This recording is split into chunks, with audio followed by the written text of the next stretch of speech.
எல்லாருக்கும் வணக்கம். நான் உங்கள் சக்தி. இன்னைக்கு பார்த்தீங்கன்னா போலீஸ் இன்வெஸ்டிகேஷன் த்ரில்லர் அந்த மாதிரி படங்களை நம்ம போஸ்ட் பண்ணிட்டு இருக்கோம். அதில் பார்ட் 3 வீடியோ தான் இது. இதுக்கு முன்னாடி நீங்கள் பார்ட் 1 பார்ட் 2 பார்க்கல அப்படின்னா அதற்கான வீடியோடைய லிங்க் பார்த்தீங்கன்னா கமெண்ட் பாக்ஸ்லேயே இருக்குது, டிஸ்கிரிப்ஷனில் இருக்குது. ஸோ பார்க்காதவங்க கண்டிப்பான முறையில் இந்த வீடியோ பார்த்துட்டு வாங்க. இதில் நம்ம முதலாவதாக பார்க்க போகிற படம் 2022 மலையாளத்தில் வந்த பாப்பன் படம். இந்த படத்தினுடைய ஒன்லைன் ஸ்டோரி என்ன அப்படின்னு பார்த்தீங்கன்னா, ஒரு ஊரில் பார்த்தீங்கன்னா ஒரு மிகப்பெரிய ஒரு சூப்பர் ஸ்டாருங்க, அதாவது இந்த சினிமா உலகத்திலே பெரிய லெவலில் சாதிச்ச ஒரு ஆள். அவருடைய டிரைவர் பார்த்தீங்கன்னா ஒரு காட்டுக்குள்ள இறந்து கிடக்காரு. இந்த கேஸ் பார்த்தீங்கன்னா கதாநாயகி கையில் கிடைக்குது. இவங்களும் யார் கொலை பண்ணா அப்படின்ற மாதிரியான இன்வெஸ்டிகேஷன்லாம் பண்ணிட்டு இருக்காங்க. பண்ணிட்டு இருக்கும் போதே பார்த்தீங்கன்னா இன்னொரு கொலையுமே நடந்தது. ஒருவேளை இது சீரியல் கில்லிங்கா இருக்குமோ அப்படின்ற மாதிரிலாம் டவுட் வருது. ஒரு சுச்சுவேஷன்ல இவங்களால கண்டுபிடிக்கவே முடியல. அதுக்கப்புறம் அவருடைய அப்பாவான சுரேஷ் கோபி உள்ள இறங்குறாப்புல. அவர் இறங்கி இதெல்லாம் சால்வ் பண்ணாரா இல்லையா அப்படின்றதான் இந்த படத்தினுடைய உண்மையான ஸ்டோரி. இந்த படத்தை பொறுத்த வரைக்கும் ஸ்டோரி, ஸ்கிரீன் பிளே, ரைட்டிங்லாம் வேற மாதிரி எடுத்துருப்பாங்க. படம் கொஞ்சம் ஸ்லோவாக தான் போகும். ஸோ நீங்கள் அதை மட்டும் அட்ஜஸ்ட் பண்ணிக்கிட்டீங்க அப்படின்னா ஒரு தரமான த்ரில்லர் பார்த்த எஃபெக்ட் இந்த படம் பார்க்கும்போது கிடைக்கும். படத்தில் சுரேஷ் கோபி அண்ட் நீதா பிள்ளையினுடைய பெர்ஃபார்மன்ஸும் டாப் நாச்சாக இருக்கும். ஆனால் படம் பார்த்தீங்கன்னா கிட்டத்தட்ட 2 மணி நேரம் 50 நிமிஷம் வரைக்கும் ஓடும். ஃபர்ஸ்ட் ஹாஃப் ரொம்ப ஃபாஸ்ட்டாக பரபரன்னு முடிச்சிருப்பாங்க. ஆனால் செகண்ட் ஹாஃபில் தான் கொஞ்சம் லேக் ஆகும். ஸோ இந்த லேகை மட்டும் நீங்கள் பொறுத்துக்கிட்டீங்க அப்படின்னா கண்டிப்பாக ஒரு தரமான ஒரு மலையாள த்ரில்லர் படம் பார்த்த எஃபெக்ட் உங்களுக்கு கிடைக்கும். இந்த படத்துக்கு IMDbல 6.7 ரேட்டிங் கொடுத்துருக்காங்க. இந்த படம் தமிழ் டப்பிங்லேயே இருக்குங்க. G5 OTT ஆப்லையும் இந்த படம் இருக்கு. ஸோ நீங்கள் பார்க்கணும் அப்படின்னா கண்டிப்பாக இந்த படத்தை பாருங்க. அடுத்து நம்ம ரெண்டாவதாக பார்க்க போகிற படம் ஒரு தெலுங்கு படம். 2023 சக்கரவியூகம் தி ட்ராப், இதுதான் இந்த படத்தினுடைய டைட்டில்.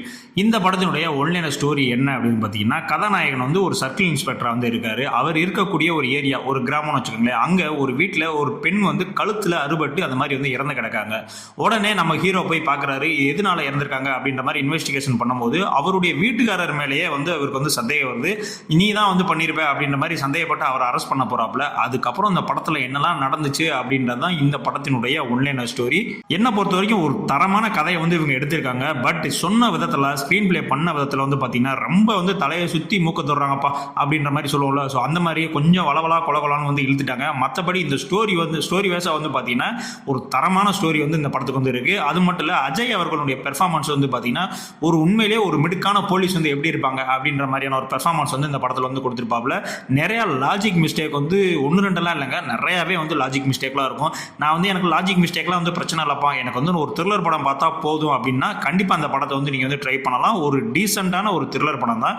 இந்த படத்துக்கு IMDbல 7.1 ரேட்டிங் கொடுத்துருக்காங்க. இந்த படம் அமேசான் பிரைம் வீடியோவில் தமிழ் டப்பிங்லேயே இருக்கு.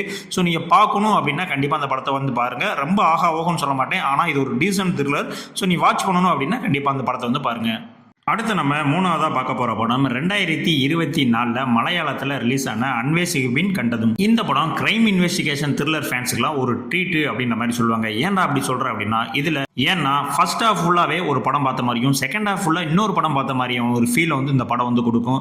என்னடா சொல்கிறேன் அப்படின்னா, ஆமாங்க, ஃபர்ஸ்ட் ஹாஃபில் பார்த்தீங்கன்னா ஒரு பெண் மிஸ் ஆயிருப்பாங்க. ஸோ அந்த கேஸை நோக்கி ஓடுற மாதிரியான ஹீரோக்கு ஒரு ஸ்டோரி கொடுக்கப்பட்டிருக்கும். செகண்ட் ஹாஃபுக்கு அப்புறம் பார்த்தீங்கன்னா ஒரு பெண்டிங் கேஸ், ஒரு பெண் கொலை செய்யப்பட்டிருப்பாங்க. ஸோ அந்த கேஸை எடுத்து இவர் இன்வெஸ்டிகேஷன் பண்ணி கண்டுபிடிச்சாரா இல்லையா அப்படின்ற மாதிரியான ஒரு ஸ்டோரி போகும். மொத்தம் நீங்க ஒரு படம் தான் பார்ப்பீங்க. ஆனால் ஃபர்ஸ்ட் ஹாஃப் முழுக்க ஒரு வேற ஸ்டோரி, வேற கதைக்களம். செகண்ட் ஹாஃப் பார்த்தீங்கன்னா அது ஒரு வேற கதைக்களம். ஸோ மொத்தமாக 2 கிரைம் இன்வெஸ்டிகேஷன் த்ரில்லர் படம் பார்த்த எஃபெக்ட் இந்த படம் பார்க்கும்போது உங்களுக்கு கிடைக்குங்க. படத்தில் டொவினோ தாமஸினுடைய பெர்ஃபார்மன்ஸ் டாப் நாச்சா இருக்குங்க. போலீஸுக்குன்னே இவர் தான் போலீஸ், இவர் போலீஸ்னா இப்படி தான் இருக்கணுன்ற அளவுக்கு பெர்ஃபார்மன்ஸ் கொடுத்துருப்பாப்புல. அந்த அளவுக்கு அவருடைய பிசிக்கும் அந்த அளவுக்கு ஒத்துழைச்சிருக்கும். இந்த படத்தை பார்த்தீங்கன்னா 2 ஸ்டோரி, அந்த 2 ஸ்டோரியிலுமே இதுதான்ப்பா வில்லம் பண்ணியிருப்பான், இதுதான்ப்பா அப்படின்ற மாதிரி உங்களால் கெஸ் பண்ணவே முடியாது.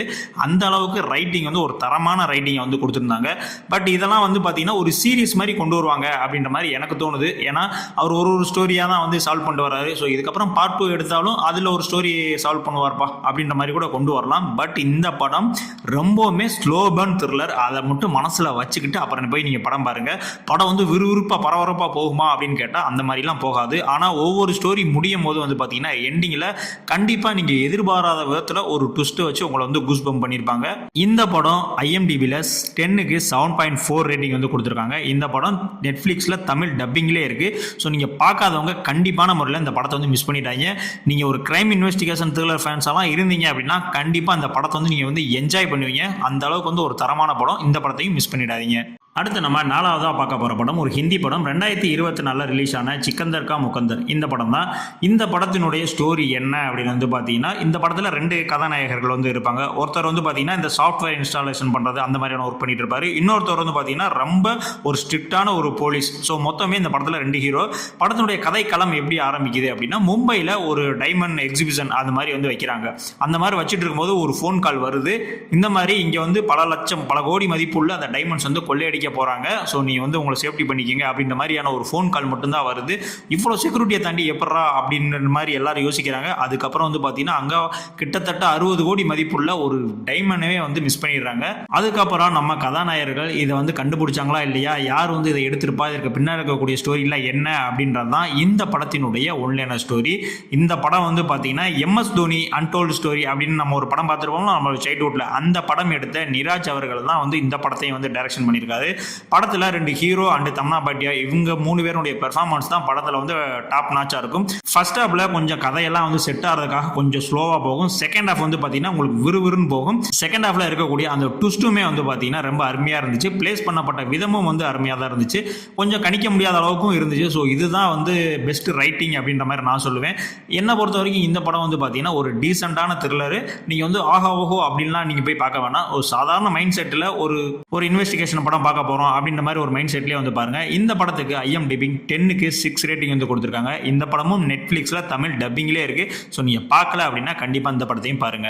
அடுத்து நம்ம 5வதா பார்க்க போகிற படம் 2019 தெலுங்குல ரிலீஸ் ஆன ஏஜென்ட் சாய் சீனிவாச அதிரையா. இந்த படத்தை தான் வந்து சொல்ல போகிறோம். இந்த படத்தினுடைய ஒன்லைனர் ஸ்டோரி என்ன அப்படின்னு பார்த்தீங்கன்னா, நம்மளுடைய ஹீரோ வந்து பார்த்தீங்கன்னா இதில் போலீஸ்லாம் கிடையாது, ஒரு டிடெக்டிவ் மாதிரியான ஒரு கேரக்டர் வந்து பண்ணியிருப்பாப்ல. ஸோ இந்த டிடெக்டிவ் தான். பட் இருந்தாலும் அவருக்கு வந்து எந்த கேஸ் அந்த மாதிரிலாம் வரல. பட் அவருக்கு ஒரு நல்ல கேஸை பிடிச்சி நம்மளும் வந்து ஒரு பேர் வாங்கணும் அப்படின்ற மாதிரிலாம் வந்து ஒரு ஆசை இருக்கும். திடீர்னு வந்து பார்த்தீங்கன்னா அவருக்கு ஒரு கேஸ் வந்து மாட்டுது. அந்த கேஸை இவர் சால்வ் பண்ணுறதுக்கு உள்ளே இறங்குறாரு. கடைசியில் வந்து பார்த்தா இவரைவே வந்து அந்த கேஸில் வந்து ஃப்ரேம் பண்ணி விட்றானுங்க. அதுக்கப்புறம் அந்த படத்தில் என்ன நடந்துச்சு அப்படின்றதான் இந்த படத்தினுடைய ஒன்லைன ஸ்டோரி. இப்போ நான் சொன்ன இந்த 4 இன்வெஸ்டிகேஷன் த்ரில்லரில் எனக்கு ரொம்ப பிடிச்சது இந்த நான் 5வதா சொன்ன இந்த ஏஜென்ட் அதிரையா தான். ஸோ கண்டிப்பாக இந்த படத்தை வந்து பாருங்கள். ரைட்டிங் எல்லாம் அந்த அளவுக்கு வந்து ஒர்த்தாக இருக்குங்க. ஹீரோவுடைய கேரக்டரைசேஷனுமே வந்து பார்த்தீங்கன்னா ஃபன்னியாகவும் இருக்கும். அந்த அளவுக்கு ஒரு இன்டெலிஜென்ட்டாகவும் இந்த கேரக்டரைசேஷன் வந்து பண்ணியிருப்பாங்க. ட்விஸ்ட்டு ரொம்பவுமே வந்து தரமாக இருந்துச்சு. இதுதான் வந்து ப்ரிடிக்ஷன் இதுதான்ப்பா அப்படின்ற மாதிரி உங்களால் கணிக்கவே முடியாது. செகண்ட் ஹாஃப்க்கு மேலே அந்த அளவுக்கு ஒரு தரமான ரைட்டிங் வந்து கொடுத்துருந்தாங்க. ஸ்டார்டிங்லேருந்து எண்டிங் வரைக்கும் அந்த சஸ்பென்ஸ் வந்து மெயின்டைன் பண்ணிகிட்டே இருப்பாங்க. உங்களுக்கு ஃபைனலாக லாஸ்ட் ஒரு 10 மினிட்ஸில் தான் தெரியும் ஓ இதுதானா அப்படின்னு. ஸோ அந்த அளவுக்கு வந்து ஒர்த்தாக இருந்துச்சு. ஆனால் படம் ஆரம்பித்து ஃபஸ்ட்டு ஒரு 20 நிமிஷம் கொஞ்சம் காமெடி அப்படின்னு சொல்லிட்டு நம்மளை கொஞ்சம் மொக்க பண்ணிடுவானுங்க. ஸோ அதை மட்டும் நீங்கள் பொறுத்துக்கிட்டீங்க அப்படின்னா ஒரு தரமான ஒரு இன்வெஸ்டிகேஷன் த்ரில்லர் படம் பார்த்த எஃபெக்ட் வந்து உங்களுக்கு கண்டிப்பான முறையில் வந்து கிடைக்குங்க. இப்போ நான் சொன்ன இந்த 5 படங்களில் என்னுடைய ஃபேவரட் எதுன்னு பார்த்தீங்கன்னா, நான் 5வதா சொன்ன ஏஜென்ட் சாய் அதிரையா படம் தான். இந்த 5 படங்களில் நீங்கள் பார்த்துட்டீங்க அப்படின்னா உங்களுடைய ஃபேவரட் எது அப்படின்றத கண்டிப்பாக வந்து நம்மளுடைய கமெண்ட் பாக்ஸில் வந்து சொல்லுங்கள். இல்லை இது இல்லாமல் வேறு படங்கள் இருந்தாலும் சொல்லுங்கள். நான் பார்க்கல அப்படின்னாலும் கண்டிப்பாக பார்த்துட்டு அதுக்கான வீடியோ வந்து நான் வந்து கிரியேட் பண்ணுறேன். இந்த வீடியோ உங்களுக்கு பிடிச்சிருந்துச்சி அப்படின்னா கண்டிப்பாக பார்ட் 4 கமெண்ட் பண்ணுங்கள். பார்ட் 4 வீடியோவும் வந்து நான் வந்து போஸ்ட் பண்ணுறேன். ஸோ இதுக்கு முன்னாடி பார்ட் 1 பார்ட் 2லாம் பார்க்கல அப்படின்னா நான் ஆரம்பத்தில் சொன்னதுபடி தான் டிஸ்கிரிப்ஷன்லேயே இருக்குது, கமெண்ட் பாக்ஸ்லேயே இருக்குது. நீங்கள் பார்க்காதவங்க கண்டிப்பான முறையில் வந்து பார்த்துட்டு வாங்க. இதே மாதிரியான அடுத்த ஒரு வீடியோவில் வந்து உங்களை வந்து சந்திக்கிறேன். நன்றி.